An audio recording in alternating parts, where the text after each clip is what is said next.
joined you, did you Mm. always get the sense that because he made that list after he left WWE, like I want to wrestle this, and this person? Mhm.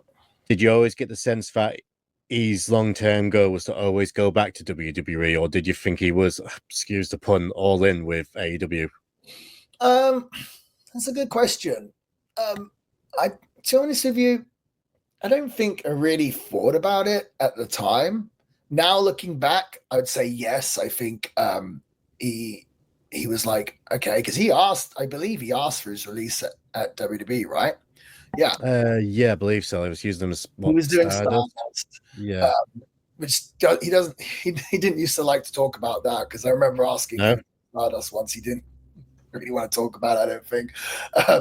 Wow. But I mean, he would talk about the stuff in WWE all the time, but I think that was like Stardust. He wasn't a fan of. I don't think. Well, obviously he asked for his release, but I think looking back, it probably was very calculated, and he had this plan and he executed it perfectly. You could say.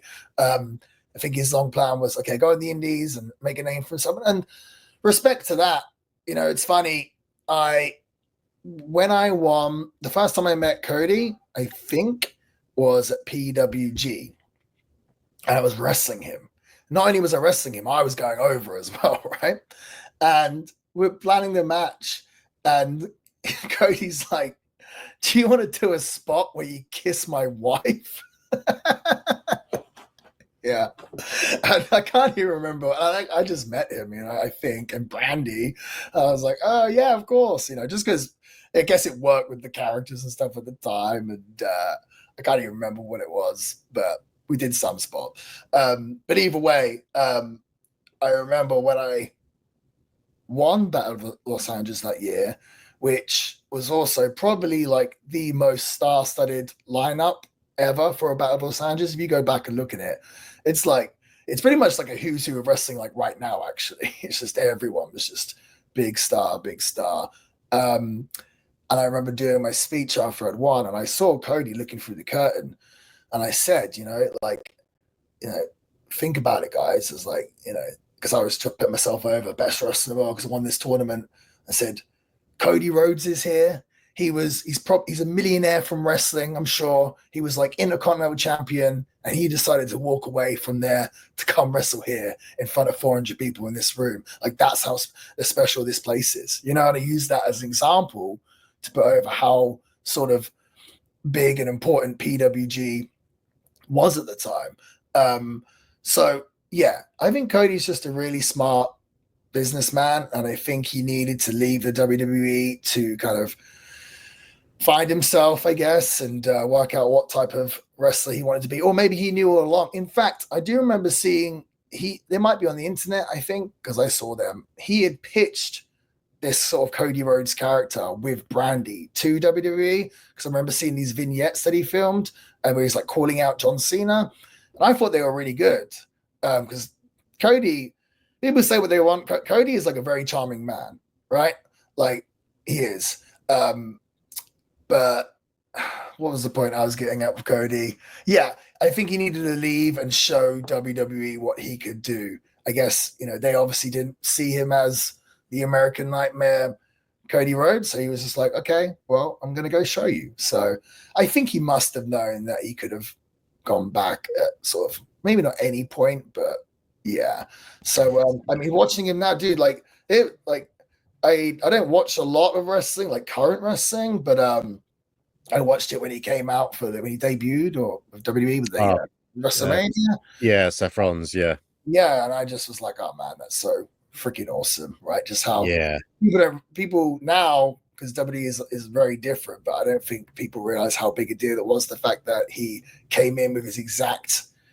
It was a big deal, even me watching it, and like, I don't want to say I'm smart to it, but I've been watching it for a long fucking time now, like 30 years, and Yeah. obviously doing podcasts, you learn the behind the scenes, and I kind of knew he was coming, but I didn't know if he was coming. And when he popped up on the screen, like I remember putting a tweet out, and I said, Cody joining AEW will in the long run will be bigger than Punk going to AEW. Yeah. Cody going to WWE will be bigger than CM Punk going to AEW. And I like to think I'm right. I mean, for the long run, probably. Yeah. You know what, actually, because I don't think anyone knows this, and maybe I shouldn't be telling this, but again, my memory, this was way before AEW. This is like we're running high with the Elite, and WWE they ran like I don't even know if it was like a house show or a super show. I don't think it was a pay-per-view, but they were running Starcade, right? I think it was That's right. Maybe Yeah, it was, yeah. I think it might have been in like North Carolina or something like that. Mm. And they were doing like maybe like a one-off event, Starcade. I don't even think it was a pay-per-view. I think it was like a house show. It was like a live house show. Yeah, I remember. Yeah. And I think Dusty created Starcade. Is that right? That's right. Yeah. And Cody was in talks with WWE at the time then about doing a match on that Starcade, maybe teaming up with, again, I'm sorry, people can be like, that's wrong, but I'm pretty sure Dustin was still working for WWE at the time. And I guess there was talks, I know he was talking to WWE about doing a match. This is while he's still contracted to Ring of Honor. So I don't know what happened there. I don't know if Ring of Honor said like no, but I know there was like talks then. So in my head, I was like, oh yeah, he definitely wants to go back to WWE, you know, and like, why wouldn't he? You know, that's where he started, and it's the biggest company, and now he's riding high, and it seems like business is better than ever, dude. It's crazy. I was in Saudi Arabia a few weeks ago, and I didn't go in, but I saw this whole like WWE, the experience they have there. I took a picture of myself there, put it on Instagram at Marty Scurll, and yeah, man, just to see what they're doing is just is pretty unbelievable. And sort of Cody's at the forefront of it, which is just crazy considering it wasn't that long ago we were in our hotel rooms filming stupid videos, you know, by ourselves and putting on YouTube. Yeah, how quick it changes, really. It does. It really does.